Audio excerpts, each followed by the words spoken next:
सगळी दुःख दूर झाल्यावर मन प्रसन्न होईल हा भ्रम दूर करा। मन प्रसन्न करा, सगळी दुःख आपोआप दूर होतील। दुःखाच्या रात्री झोप कोणालाच लागत नाही आणि सुखाच्या आनंदात कोणीही झोपत नाही। यालाच तर जीवन म्हणतात। पैज लावायची तर स्वतः बरोबरच लावा, कारण जिंकलात तर स्वतःचा आत्मविश्वास जिंकाल आणि हरलात तर स्वतःचा अहंकार हराल।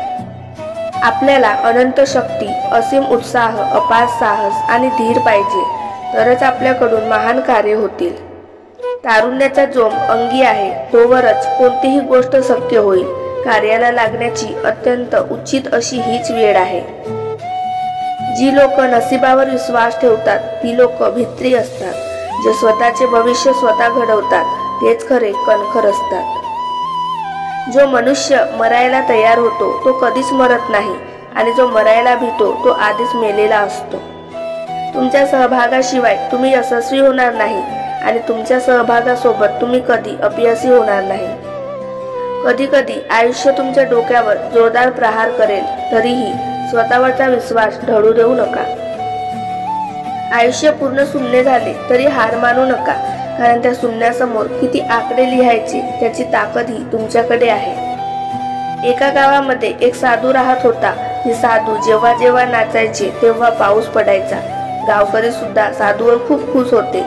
जेव्हाही गावकऱ्यांना पाऊस पडावा असे वाटत होते तेव्हा जाऊन साधूला नाचायला सांगायचे आणि साधू नाचताच पाऊस पडायचा। एके दिवशी त्या गावामध्ये 4 तरुण आले। गावकऱ्यांनी या तरुणांना चमत्कारी साधूविषयी सांगितले। त्या मुलांना यावर विश्वासच बसत नव्हता।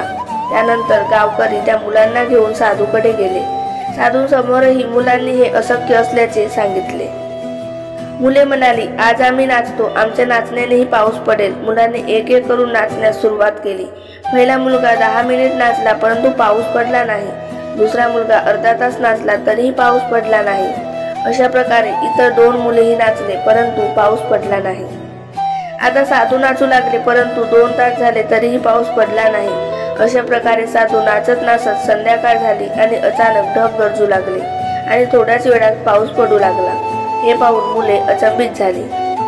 मुलांनी या चमत्कार मागचे कारण विचारल्यानंतर साधूने सांगितले की एक तरुण या गावकऱ्यांचा माझ्यावर अतूट विश्वास आहे आणि माझ्या देवावर। दुसरे कारण, पाऊस पडत नाही तोपर्यंत मी नाचत राहतो, मग कितीही उशीर झाला तरी मी नाचणे थांबवत नाही। जेव्हा तुम्ही एखादे नवीन काम सुरू करता तेव्हा अनेक वेळा अपयश पदरी पडते। त्या अपयशामुळे तुम्ही काम करण्याचा प्रयत्न बंद करता। ज्यांना स्वप्न पाहायची असतात त्यांना रात्र मोठी हवी असते। ज्यांना स्वप्न साकार करायची असतात त्यांना दिवस मोठा हवा असतो। मोठे विचार करा, जलद विचार करा, सर्वांचा पुढे जाऊन विचार करा। विचारांवर कोणाचेच एकाधिकार नाही।